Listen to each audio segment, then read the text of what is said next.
The historic Lee Wharf Sea on Newcastle Harbour, just west of the Maritime Centre, is expected to open as a bar and restaurant by the end of June.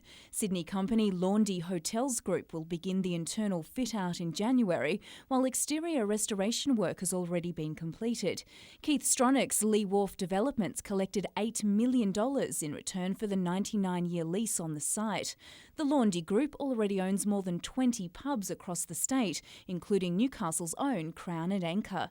Meanwhile, Maryville residents are celebrating after Newcastle City Council resolved unanimously not to proceed with an amendment to the local environment plan that would have allowed Con Constantine to establish markets on Hannell Street. We're obviously very relieved. The Maryville residents can now, I guess, rest easily, at least for a little while. They believe councillors made the best decision due to the potential impact on residents. It was just going to be horrendous. It's possible that there could have even been traffic gridlock out there on Hannell Street. A spokesperson for Mr Constantine says the developer will revisit the markets option for the site next year, while he's also investigating a bulky goods development or affordable housing. Jane Goldsmith, NBN News.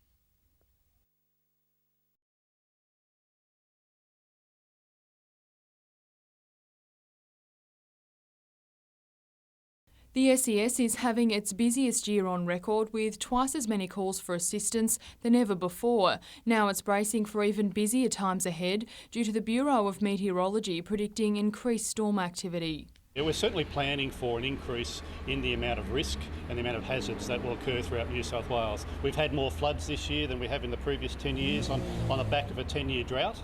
This week's meeting is about planning for that risk and making sure all 230 SES units across the state are working towards the same goals. So it's our job as the leaders of the organisation to get that right, to make the time to plan for those sort of things, to make sure that people have the right skills, the right training, the right equipment to do their job.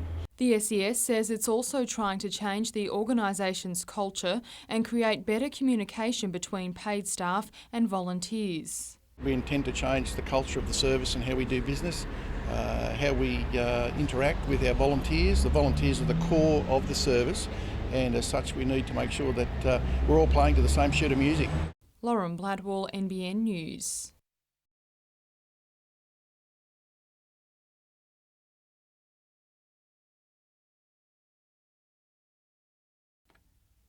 The giant Hills figs in Layman Street are regarded as one of Newcastle's most beautiful features, providing a natural arch linking Civic Park to the art gallery and library. It's also popular for wedding photos. But according to council, the 80-year-old figs are showing signs of deterioration, and at least one needs to be removed immediately. Councillors last night adopted a strategy to replace all 14 trees at once due to public liability problems and safety concerns. Emotionally, I feel quite devastated about it. I just love them. I love looking up into them. I think they're part of the identity of this area. Everything's public liability these days, and we've forgotten how to enjoy the beauties of life. It's a great tragedy to see them go. But in an 11th-hour attempt to save some of the figs, Councillor Nuatali Nelms lodged a rescission motion which will be dealt with at the next meeting. She's calling for a staged removal process, as 9 of the 14 trees still have a predicted lifespan of between 5 and 15 years. But some believe a phased removal isn't the answer. If you took just selective trees out, it would look like a sort of someone's bad teeth. And, you know, I'd rather them all go and replant properly. Saving one tree for another 2 or 3 years and then another one for 2 or 3 years is not a sensible way to proceed because you get a piecemeal result. Jane Goldsmith, NBN News.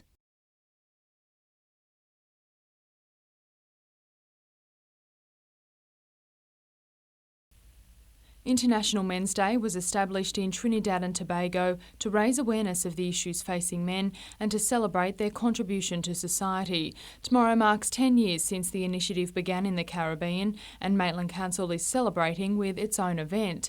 Councillor Philip Penfold is behind a breakfast, which is a networking opportunity for those who provide men's health services in the region. We're expecting over 100 guests, as I said, and it's important to get the message through to those people so that they can then go forth and spread it throughout the community. The event is also the first step in creating a men's health policy locally. It's not a requirement from the Department of Local Government to have a men's health policy, but I think it's important and worthy. Organisers hope guests at tomorrow's breakfast, including health professionals, community leaders and the general public, will help form the strategy. And out of tomorrow, through surveys and discussion, we'll be able to prepare a proper platform to move forward. The breakfast will be held at Maitland Sports and Recreation Club from 7:30. Lauren Bladwell, NBN News.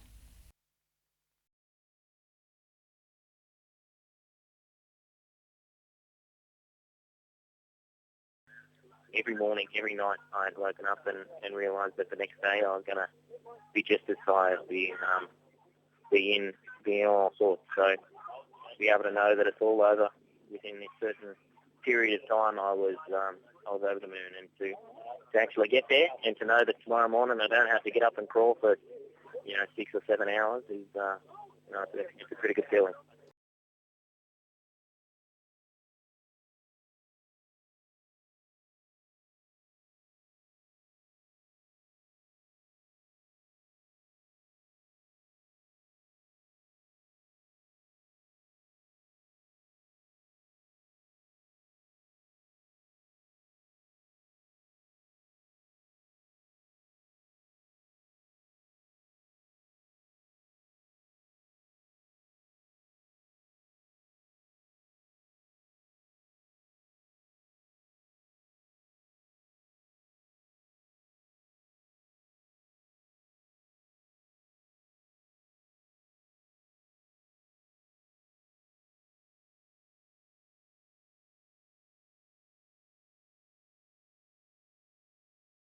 So the New South Wales Government will give you up to $1,200 to replace your electric storage hot water system with a solar or a heat pump system.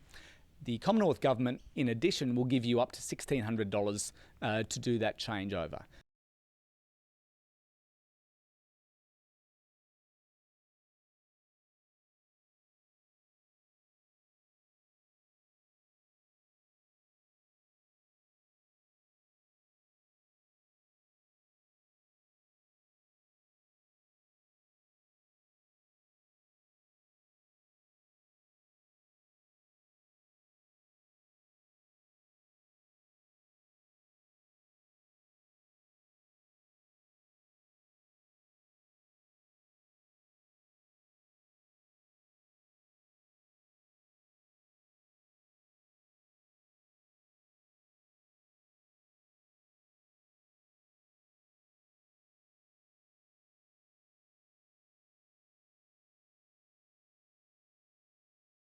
It's a more relaxed Nathan Green these days.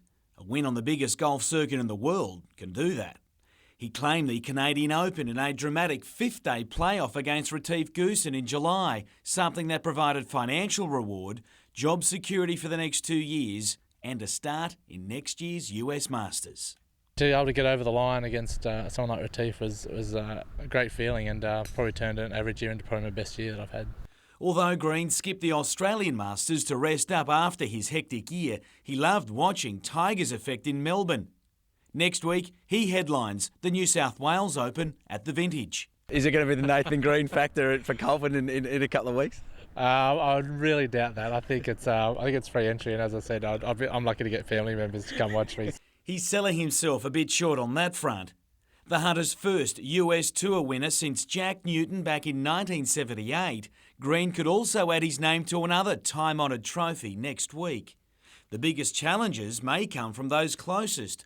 The defending state champion is fellow Novocastrian Aaron Townsend, while another US Tour pro in James Nitties is coming off a huge effort at the Masters. That's sort of why I'm out here today, to try and do a little bit of practice before next week. I know you always want to win, and that's the thing that I was sort of proud of this year, that I was able to finally do that, and then but hopefully I can come home and do it here as well.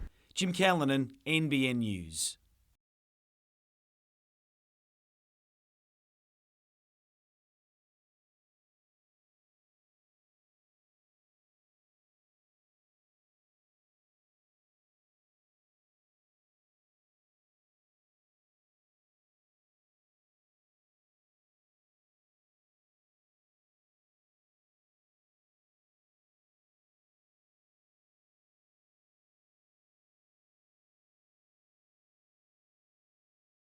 You can race in Poland and Sweden, Denmark and that all around there as well, which some people race 6 days a week, 7 days a week.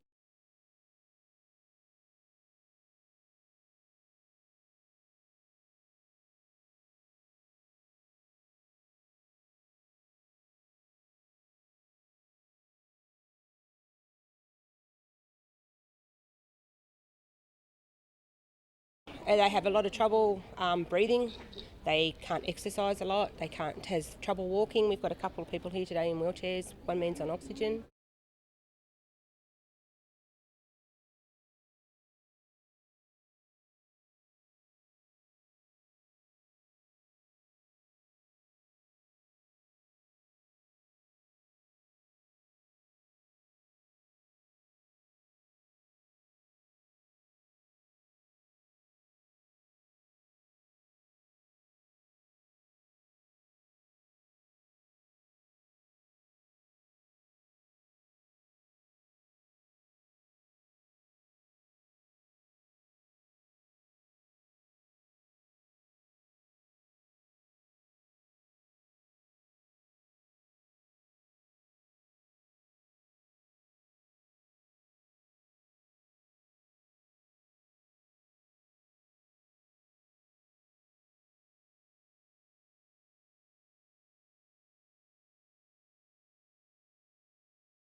With climate and weather conditions only allowing firefighters a couple of months each year in which to carry out hazard reduction burns, it's crucial to know exactly where the greatest risk lies. This summer, firefighters are developing the most detailed map of fuel loads ever by analysing the bush like never before. We're actually measuring a combination of fuel loadings and fuel moisture. So fuel loadings is the amount of combustible fuel that's in an area, and then the fuel moisture is actually the moisture content or combustibility of that fuel. A sample of leaf litter is gathered and ground up into fragments, then the computer reveals how likely it is to burn. This reading of 10.7 shows this patch of bush is dry enough to be a problem. We give this information to the operations people, and if a fire does start in this area, for instance, they can reasonably predict, given the weather conditions and the fuel loadings and the moisture content, what the fire behaviour is going to be. Fuel on the ground is sparse in this patch, which was burnt just a couple of months ago. And this section of bush was burnt 2 years ago. As you can see, the fuel has started to build up again, but that reduced level of fuel is still providing protection for the houses just on the edge of this bush. Paul Lobb, NBN News.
There are no videos and no so-called bludge classes. Year 10 students at Warners Bay High School, like other schools in the Hunter, are now preparing for their senior years. It's called a bridging course.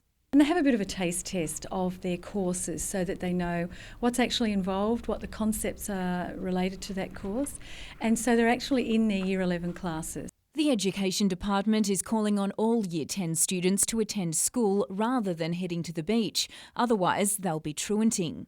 Our schools are working very hard to put in place programs that will engage the students right up until the end of the school year, which is about the middle of December. Meanwhile, statistics have revealed just over 51% of Hunter students are staying on until Year 12. But the data doesn't include thousands of Hunter pupils doing their HSCs through TAFE. If we've got a student who moves school and goes to another school in another region, they're not counted. If they're not a full-time student but doing part-time school and part-time work in a pathway situation, again they're not counted. And it seems continuing to Year 12 has plenty of advantages. Job opportunities aren't there for 15-year-olds like they used to be, and maybe even for 17-year-olds as well. So there's good data out there to show that the higher the educational qualification, the more opportunity you have for the higher earning positions. Jane Goldsmith, NBN News.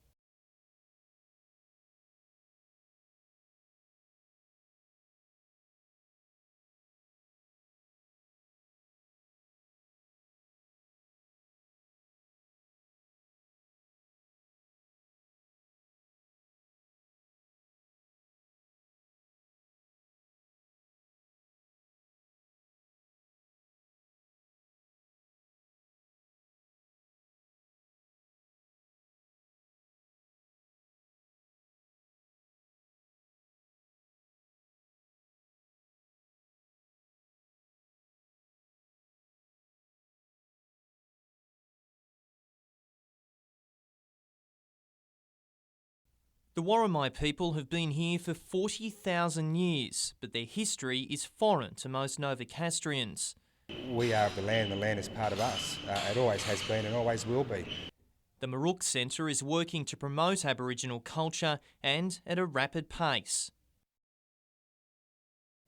It's just launched a quad bike tourist operation. Experienced guides traverse previously public land handed over to the Worimi people by the state government in 2007. We're not breaking any rules, we're not creating double standards. We're just taking opportunity of land that we've been able to obtain through the Aboriginal Land Rights Act to create self-sustainable revenue and income for our community.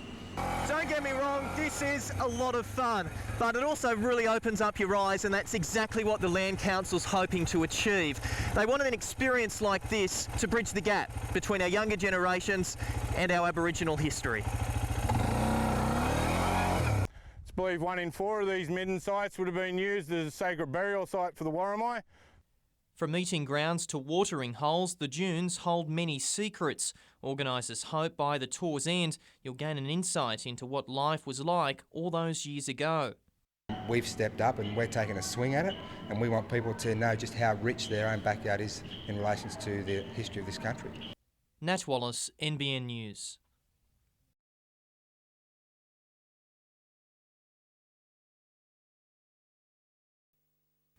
It was 9 o'clock, 3 hours before New Moon rose for Australian audiences, and Newcastle's Glendale Cinema was already cram-packed. Store-bought and custom-made outfits abounded.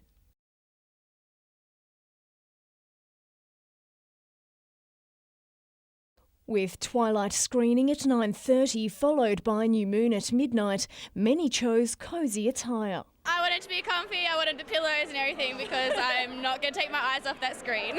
Die-hard Twi fans were everywhere. I've read the books 4 times, so I've got 3 scrapbooks. Based on Stephanie Meyer's best-selling novel, the second movie in the saga sees Bella forced to choose between her vampire true love Edward and werewolf best buddy Jacob. Fans were quick to pledge allegiances. Team Edward! Team Jacob! Team Edward! Well, it's almost midnight and so far 2,097 tickets to New Moon have already been sold, smashing the cinema's previous record. In fact, so many people want to see the movie's premiere, the tickets to a 2:40am session have just gone on sale. A Robert Pattinson lookalike fueled a frenzy as fans headed for theatres.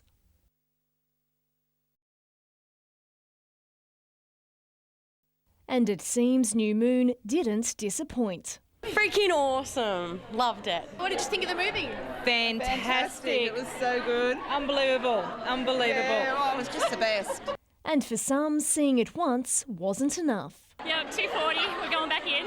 Madeline Bond, NBN News.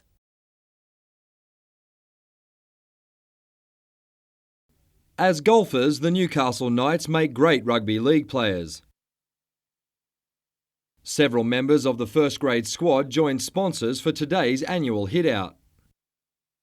Scott Duro teamed up with Jared Mullen for the 4-ball Ambrose event, but it's on the field where he's hoping to form a long-term partnership. It's a big goal of mine this year to cement that number 7 jersey, and if I can do that, I'll be really pleased, and hopefully I might get a new contract out of it. Duro may have the ability to slot field goals from 40 metres, but what about a 2-metre putt? And was his playing partner any better? Definitely not true, mate. He's disgraceful. I don't think we took one of his shots all day, actually. At times, he left spectators ducking for cover, but Mullen was quick to remind his playing partner it's a team game. Our group ended up shooting about 7 under off the stick, so that was a fair effort. 2 boys, including me, off 27, the other boys off 15, so we didn't go too bad. 18 holes proved no problem for Dan Tolar, who's still fighting to recover from a knee injury. I'm hoping to be back full training after Christmas and hopefully get a couple of trials in and be fit for round 1. But more importantly, how did he play today? Not too bad. When the camera's on me, I was a bit ordinary, but after years left, I started hitting them all right. Mitchell Hughes, NBN News.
I think people are surprised by my childhood, which was itinerant and poor and turbulent, with a drunken father and a fairly violent, sometimes violent past, because people see you on television and you wear a nice suit with a nice tie and you talk sort of proper, and they believe that that must have been where you were brought up.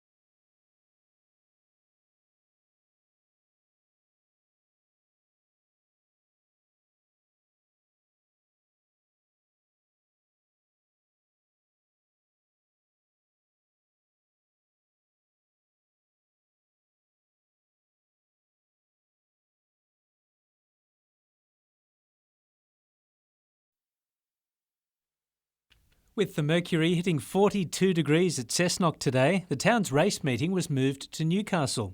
And while few punters were keen to brave the heat at the Broadmeadow track, an afternoon sea breeze arrived just in time for the stars of the 8-race program.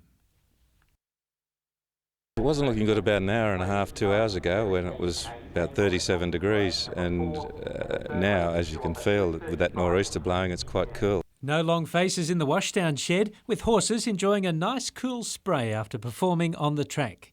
Getting wet was the preferred option for many at our beaches as well.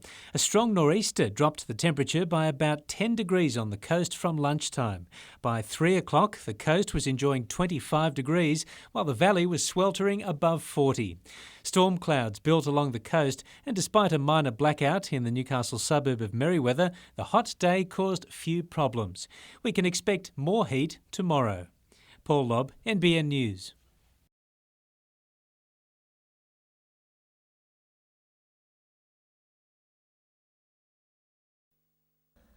According to police, Port Stephens Sailing and Aquatic Club turned into a madhouse last night when more than 100 Tomaree High School Year 10 students held an after-formal party. It was pretty atrocious. Police got pelted with a few bottles at one stage and had to deal with the aftermath of all the alcohol and antisocial behaviour. Officers confiscated more than 100 bottles of alcohol and say partygoers caused serious damage to the building. Parents and some teenagers today returned, saying police claims aren't entirely accurate. Not at all. As you can see, the premises isn't trashed. There was a couple of minor incidences. This window was apparently smashed when a teenager lost his footing and put his hand onto it to steady himself, while damage to this sink was also unintentional. As far as we know, there was a girl in here and she attempted to sit on the first sink here, and the shelving just gave way straight away. And at least 20 gate crashers are being blamed for ripping this security screen off the window to sneak into the party. But police say they won't tolerate bad behaviour during the upcoming silly season. If you engage in this sort of violence and antisocial behaviour involving alcohol, that you will be targeted and you will be dealt with swiftly.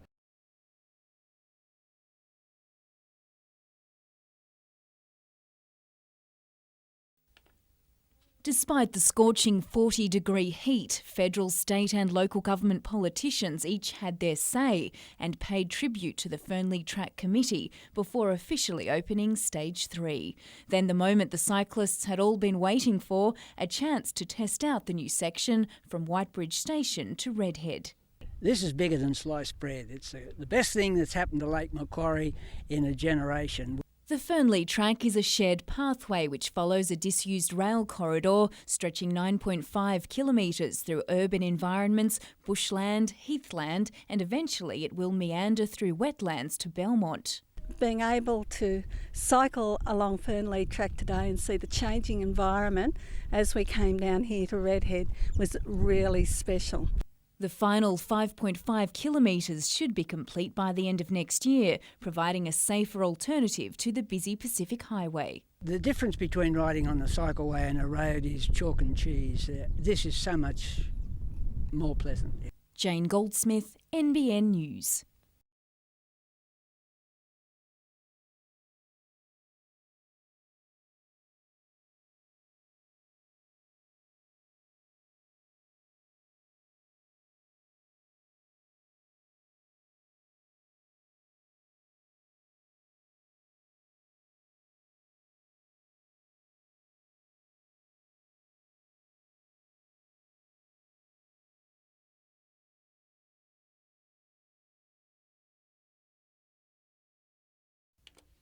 As temperatures passed 40 degrees at the University of Newcastle, it was a very appropriate time to launch a power device based entirely on heat. Called Granex, the scale power plant uses geothermal technology and other low-grade heat sources to create energy. If we can tap to that energy and remove the technology barriers, we would be able to power the entire country for centuries to come. Gas is used to heat oil in this chamber to simulate the power generation. This hot material then passes through these heat chambers and turbines and is transformed into a usable source. The power is actually created using heat from the earth or industrial waste. That is, heat which has already been generated in industries such as coal and would normally be discarded. With a technology like that, you can take the flue gas, put it through a system like that and generate more electricity. This way, you don't have to burn as much coal in the first place. After 4 years of work at the university, the 100 kilowatt model was officially launched today by the new Minister for Mineral Resources.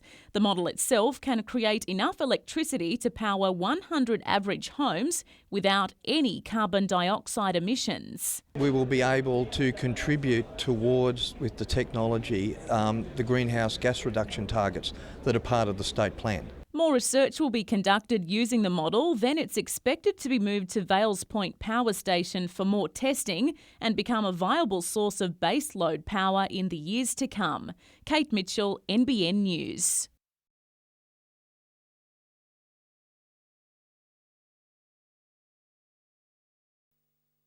It's glamour all the way as our kids celebrate the end of the school year, but as these students from Cardiff High found out, the party of a lifetime doesn't come cheap. About $250. Yeah. I don't know, probably about 300, 400. Yeah. My dress, my shoes, hair, makeup, jewellery, all that. And the car to get here. Yeah, the car to get here, all that stuff. The Year 10 and 12 formal season is providing a mini economic boom for businesses that cater for the party crowd, but it's leaving some parents broke. All my mum's savings, but anyways. Well, how much do you reckon you've spent? 1,500 maybe. The dresses aren't cheap and the hair and the makeup, it's pretty expensive. $50 for her share in a limo, $60 for the hairdo. We had to buy $100 worth of makeup to get the makeup done. And it went on. So, yeah. But it's all worth it. It was worth it, yeah. She looked beautiful. Some families are spending thousands for the special night, which for some Year 10 students will be repeated in a couple of years. As far as I know, it's free. It's up to the parents. I'm not quite sure. It's been a pretty expensive do. It may be costly, but what price do you put on memories like these? Paul Lobb, NBN News.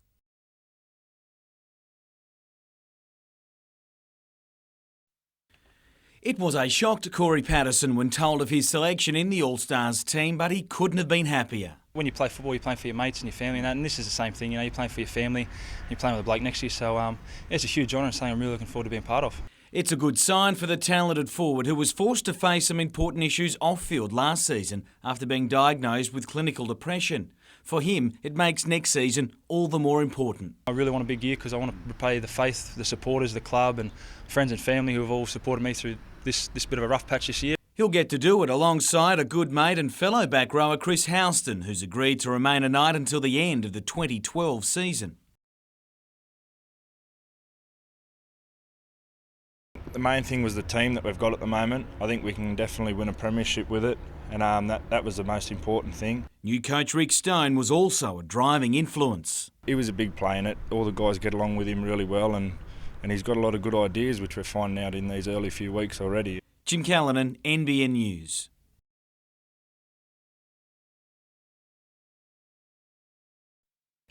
Although still to sign a deal with Melbourne, Matt Thompson definitely won't be playing with the Jets after this season, and that's prompted Newcastle to start making some moves of their own.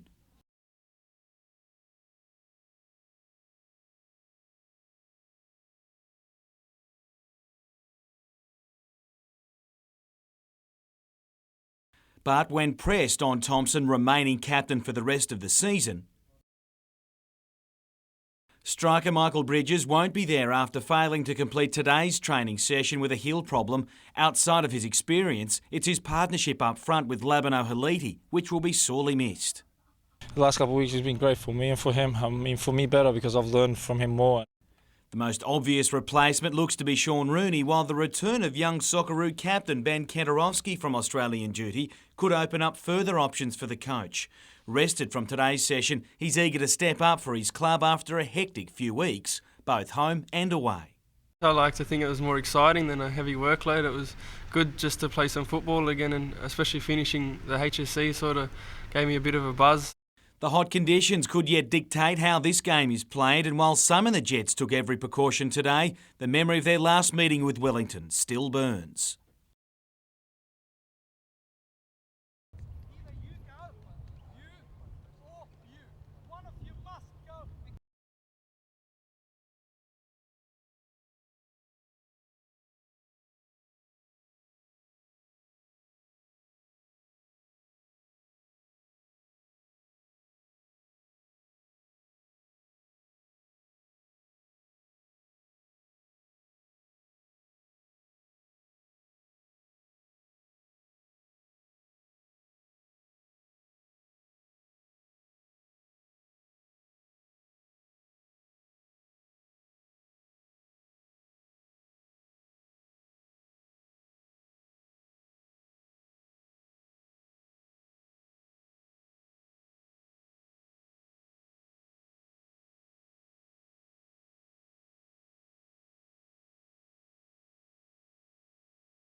Merryweather's surf house is still standing despite calls for it to be demolished once the DA was approved in early August. Now it seems the state government is ensuring that isn't repeated at one of Keith Stronach's other development sites, the derelict and vandalised former Newcastle Bowling Club. In the next 6 months, they will demolish this building. The Minister for Lands announced the agreement with Stronach Property today. The firm will redevelop the site and enter a long-term lease with the state government. Preliminary plans include a single-storey function conference centre along with a restaurant and cafe, all with spectacular ocean views. I live around the corner, of course, and I think it's just such a fabulous park, a fabulous vista, and a lake, positioned right on the edge of the cliff. And they don't come much better on the east coast of Australia. Stronach Property is in discussions with possible operators. The developer will also be required to gain development approval from council for the new building by March 2011. But that means once the demolition is complete by June, the site could lie dormant for another 10 months. We don't want to cut any corners. I know we probably get criticised a bit for taking too long, but we don't want to get criticised at the end of this by not having proper community consultation. Jane Goldsmith, NBN News.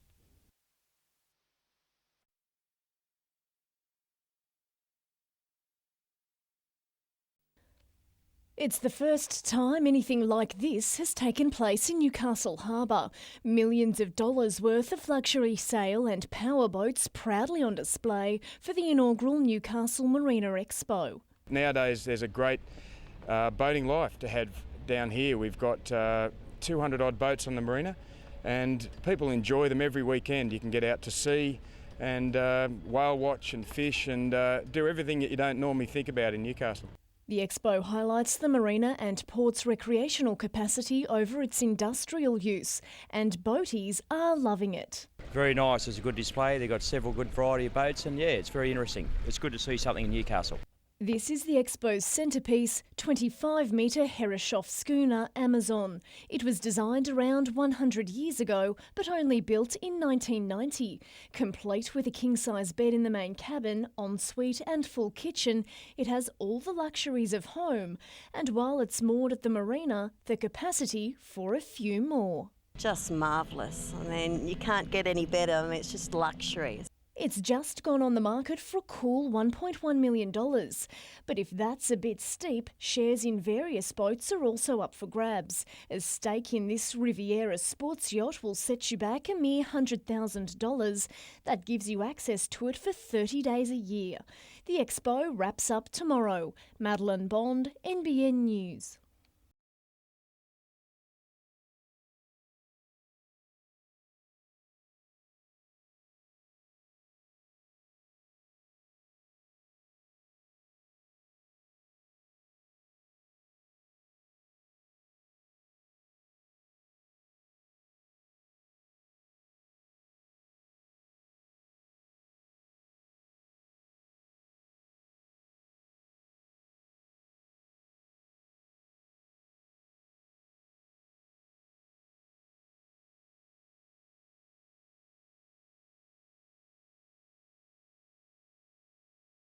Radiotherapy is a critical part of cancer treatment. It's required for over half of cancer patients who are diagnosed with cancer, but unfortunately a third of those patients are missing out at the moment.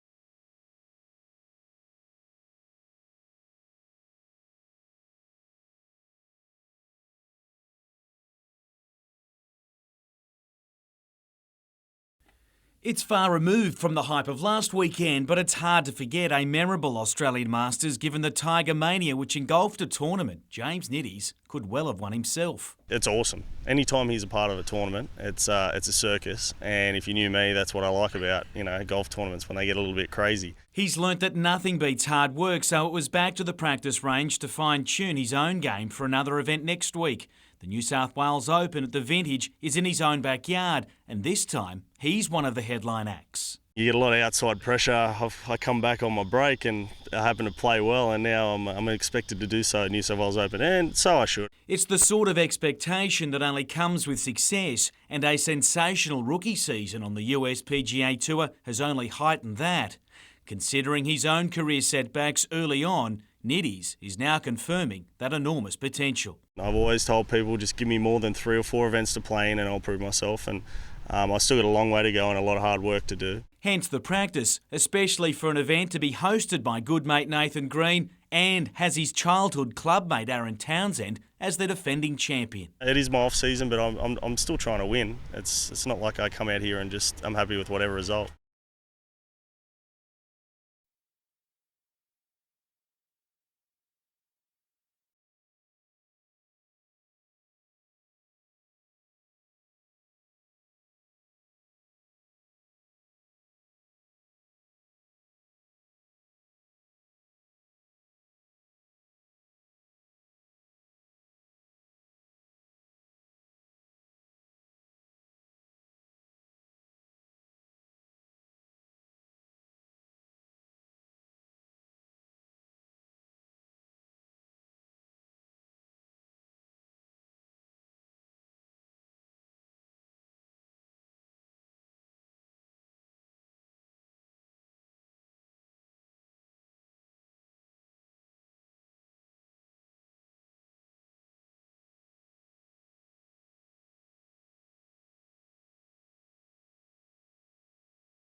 This 4-bedroom penthouse in Frederick Street, Merewether, went under the hammer yesterday, and while the auction drew a fair crowd, the unit was passed in at $2.6 million and is now back on the market for $2.9 million. A lot of people have said they've got to sell a few properties, and you don't really expect someone with $3 million in their back pocket.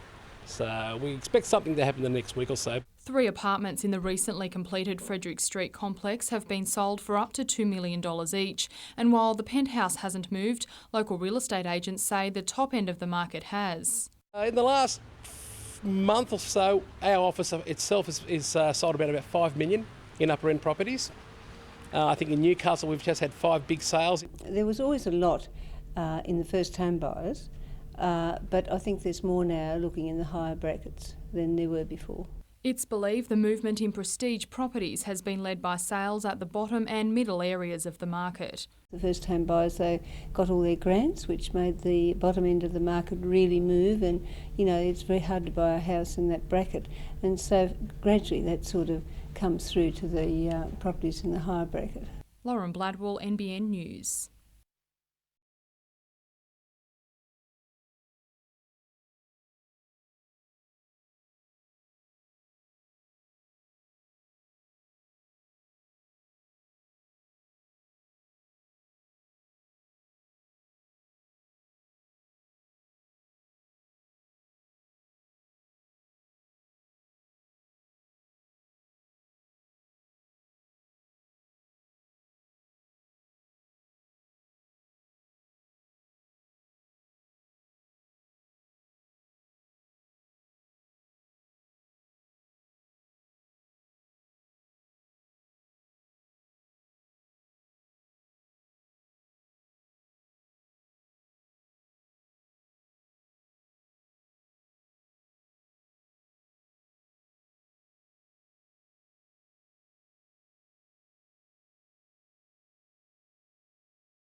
In a series where his own highlights include uncharacteristic crashes, injuries and developing a new bike, Chad Reed showed last night he's near back to his best.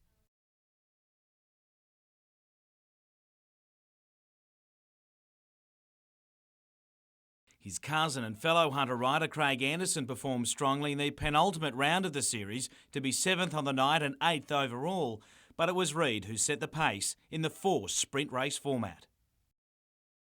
Able to round up any opposition and win all 4 races on the night in a clean sweep. Now back in the overall lead with a race remaining, it's hard to see him being caught from here.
It was the sort of weather firefighters dread. The dangerous conditions began on Friday and gradually deteriorated over the weekend. Pretty bad conditions on Friday, but we got through the day pretty well unscathed, but Friday evening a fairly heavy series of storms came through from the southwest, and there wasn't a lot of damage from the storms, but there was a lot of lightning. Those lightning strikes resulted in 30 separate bushfires in the Hunter. Water-bombing helicopters were used, but Sunday's 42-degree heat and 50-kilometre-an-hour gusts hampered efforts on the ground. With the conditions, it became a bit of a battle yesterday afternoon, and ultimately it was one near Laguna that caused us some troubles, and which generated the emergency warning. That fire started near isolated properties, and following Victoria's Black Saturday tragedy, some Laguna residents chose to leave. It's certainly raised their level of awareness of what fires can and tragically do. Jane Goldsmith, NBN News.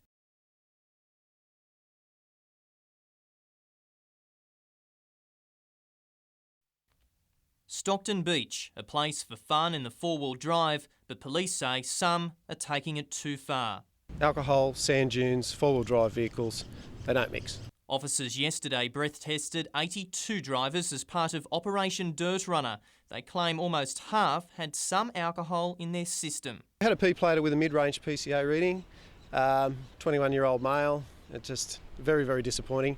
P-platers should know better. Even more alarming, some plan to leave Stockton Beach that day.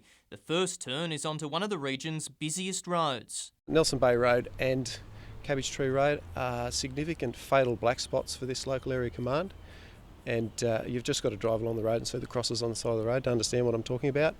The police message is clear. The rules of the road apply on the beach as well. Aside from alcohol offences, they nabbed 2 drivers for speeding on these access roads, 3 for having unregistered vehicles, and a further 9 for driving without a seatbelt. It's a dangerous area. If you're going to be in the sand dunes, there's a chance that you might have a rollover. You should have your seatbelts on. Nat Wallace, NBN News.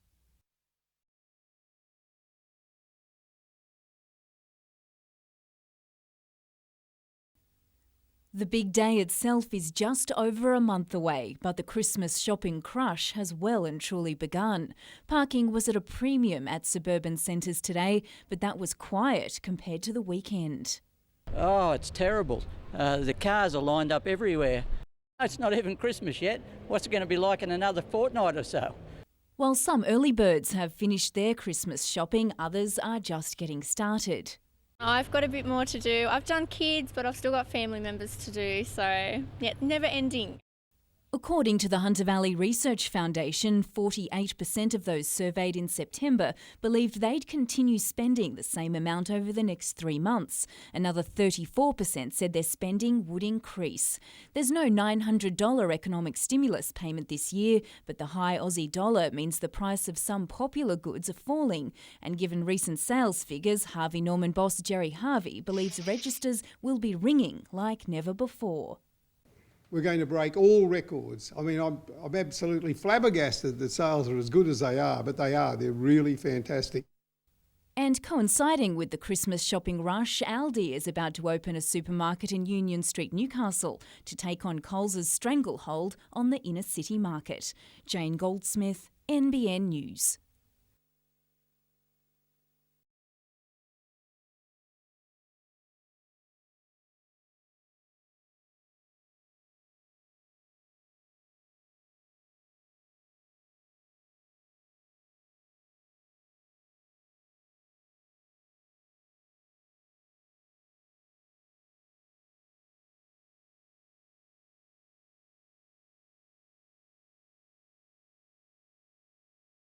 On a day-to-day basis, when the squadrons are operating, they can only get a limited number of jets in the sky, and with the advanced sensors and systems that we've got on board, frankly, it doesn't present a big enough challenge for what we could potentially face in a war situation.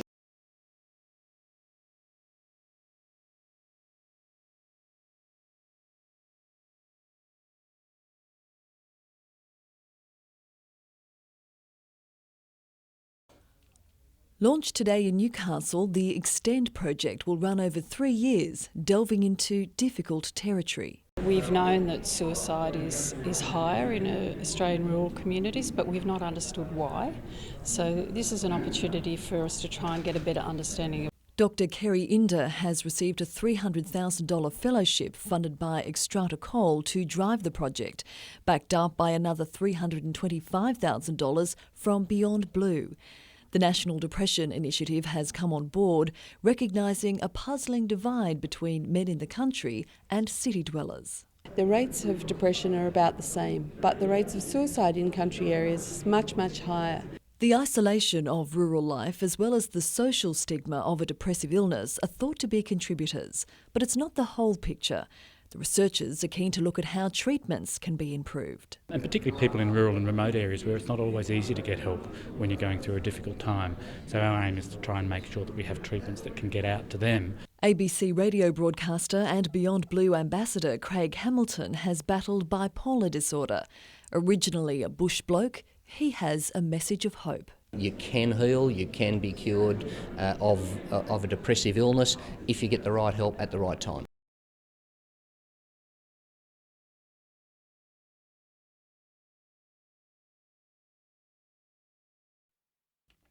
The Jets only sit 4 points out of the top 6 with 12 games still remaining, but on last night's performance, coach Branko Kalina isn't convinced they're finals bound. We're only a finals team because all the other teams around us are pretty shit as well. Let's face it, if we're going to turn it around, it should have been today. You wouldn't have got much argument from the Jets' smallest ever crowd, who also braved stifling heat to watch a team with little life, yet with so much to play for. I thought, a result was there for us, and it's another missed opportunity to move further up the table, and it just makes you ask yourself, does everyone in this team want it? Wellington's lone goal caused another sore point, with Newcastle arguing Paul Eiffel led with a high boot, but even that was falling on deaf ears. There were some highlights, notably from the Jets' keeper in just his second A-League game. But they were few and far between, as were chances on goal. The sort of play known as a coach killer, the reaction said it all. Newcastle plays second place Sydney this weekend.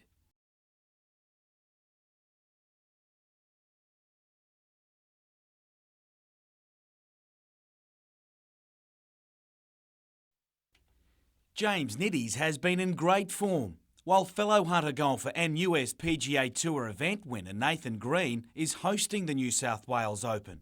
But right on cue, the defending champion has made his mark.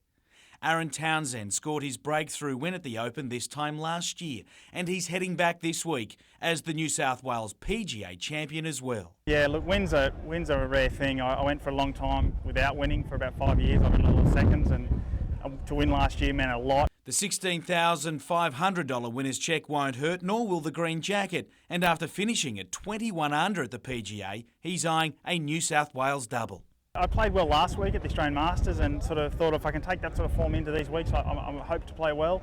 And obviously, straight away, it's worked. Of the celebrities teeing it up in the unique Teams Challenge, Andrew Johns will be joined by tennis legend John Newcombe, along with cricket's war twins, Steve and Mark.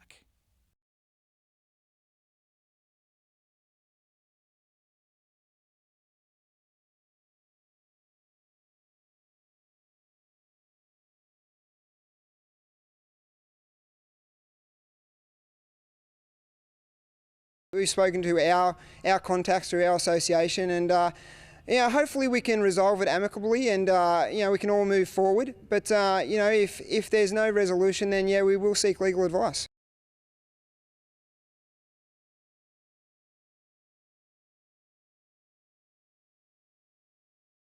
So I can understand where they're coming from, but perhaps they could have been a bit more prudent, I guess, in their preparation.